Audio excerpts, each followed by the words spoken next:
Welcome back to the Traders Network show, broadcasting worldwide on equities.com. I'm Matt Bird. I'm here with Frank Ricotta in Davos, Switzerland for the 2019 World Economic Forum.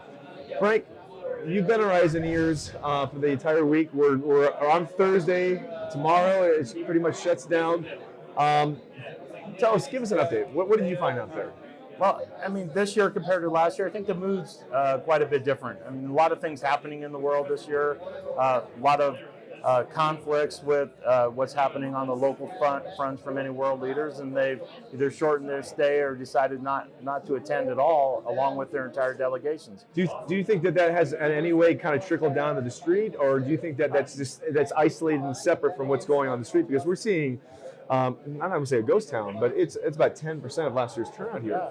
You know, I think it has, but here's part of that as well. So last year we had the anti-World Economic Forum, or the anti-globalization from the standpoint of the crypto community. They were here. The crypto community was here in force on many different fronts. You know, really challenging this notion of traditional globalization, taking it more from the perspective of a crypto or enhancing individual liberty perspective. You know, where it's the network, where it's cryptocurrencies, where it's a decentralized form of government.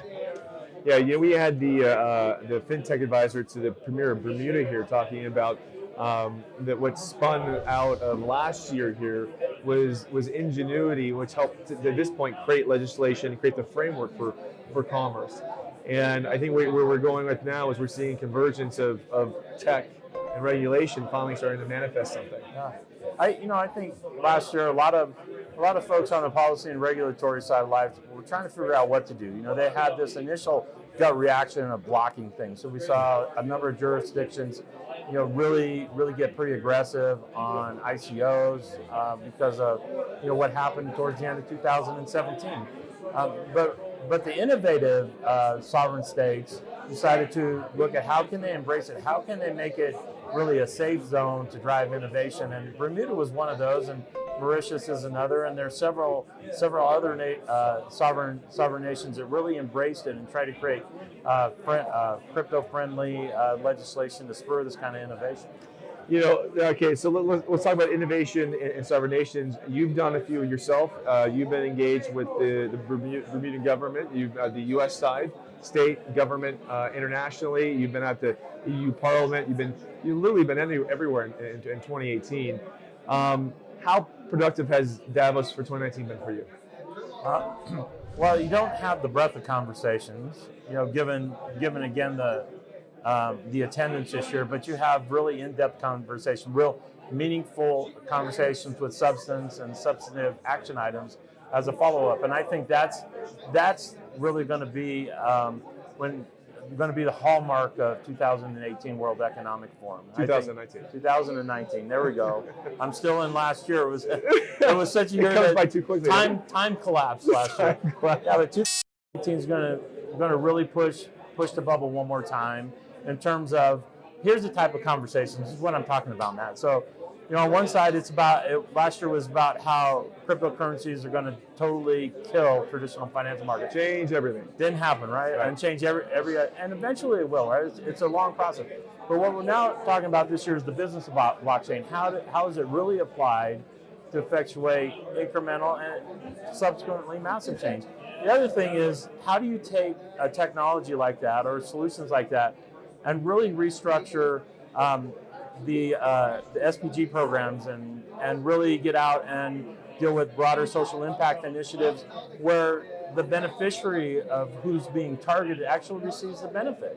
And we start cutting out waste and abuse and more benefit to the person. Well, I certainly think the immutable ledger portion of the blockchain actually will help crystallize where do those funds go. Yeah. Or why didn't it make it to the destination it needed to make it to? We see too often in Africa, in Latin America, in Asia, in the Pan-Pacific, you know, these big social impact initiatives, and they fall short just as they get to the ground. And the resources dry up, but the forecasting is there. So what happened to the money in between? I think that, to your point, the implementation of block within those social impact initiatives would actually self-regulate. Yeah, you know, lot of people say, hey, we don't know what's going on, you know, a lot of crime hiding within. It's not really true. It's one of the most transparent transactional systems that we could ever create, because everybody can look at it. You're going to see what's happening. And the other aspect, you're going to start leveling out the economies within supply chains. So those that may have been marginalized now have an opportunity to contribute and be and receive kind of fair payment for the services they're providing. That's what excites me most about this, and in this crossover in these public-private partnerships and application of this technology. Yeah, I think there's going to be a lot of really innovative financial services offerings. I think there's going to be innovative health offerings. You know, that's the place we play. But you know, the reality of this notion is crossover public-private partnership.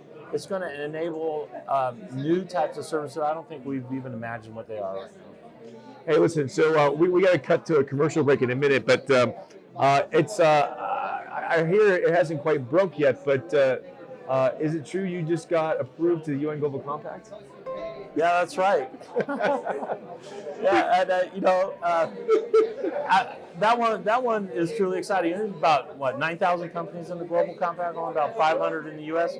There's only one blockchain company that the UN Global Compact has accepted, and that's BurstIQ. And I can't be prouder of what our team has accomplished in terms of being recognized in that capacity. But more importantly, I'm just so excited about 2019 and taking advantage of that. You know, kind of coming off some momentum again here in Davos. What you've done is amazing this last year, and I'm expecting more big things out of you in 2019. So everybody, Frank Ricotta, CEO of BurstIQ, he's been our eyes and ears for equities. He's also been contributing as we've been going. You've been seeing some of the technical updates and technical in-depth interviews he's been giving us. This is the end of our show here for today. Have a great night. We hope to pick up and send you more from BEF, the World Blockchain Forum, later tomorrow. Have a good night. Forum is brought to you by Salt, providing fintech solutions for digital assets. Visit them at saltlending.com. Special thanks to Russia House and rosscongress.org for hosting our show here in Davos in the World Economic Forum. And a special shout out to BurstIQ for their expert commentary in blockchain and technology. And thank you, 1-800 Public Relations, for all your PR and media support.